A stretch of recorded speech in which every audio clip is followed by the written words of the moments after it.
YouTube ప్రేక్షకులకు నా యొక్క నమస్కారాలు.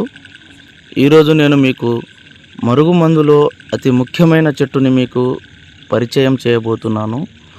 అసలు ఈ మరుగుమందు ఎందుకు వాడవలసి వస్తుందంటే, భార్యాభర్తల సమస్యలతో బాధపడుతున్న వారికి, ప్రేమికుల సమస్యలతో బాధపడుతున్న వారికి, అదేవిధంగా అత్తాకోడళ్ళ సమస్యలతో బాధపడుతున్న వారికి ఈ చెట్టు పేరు అత్తిపత్తి చెట్టు అని అంటారు. ఈ అత్తిపత్తి చెట్టు పేరు అదేవిధంగా ముట్టుకుంటే ముడిచిపోయే చెట్టు అండి. చూడండి, ఈ విధంగా ఈ చెట్టుని ముట్టుకుంటే ముడుచుకుంటుంది. ఈ చెట్టుతో తయారు చేసే మరుగుమందు తినే దాంట్లో కానీ, లేకపోతే వాళ్ళు వేసుకునే బట్టలకు కానీ, చెప్పులకు కానీ, శరీర భాగాన ఎక్కడైనా పూస్తే చాలండి. ఈ చెట్టు ఎలా అంటుకుంటుందో మనిషి కూడా అదేవిధంగా మనిషికి అంటుకొని పోతారండి. ఇది చాలా శక్తివంతమైన మరుగుమందు. చాలామంది మరుగుమందని ఏదో ఒక మందు పెట్టి సైడ్ ఎఫెక్ట్కి గురవుతున్నారు. తీసుకునే ముందు చాలా జాగ్రత్తగా తీసుకోండి. ఈ కాలంలో మరుగుమందు కేవలం మంచికే వాడాలి, చెడుకు మాత్రం ఉపయోగించకూడదు. కేవలం మంచికే వాడాలండి.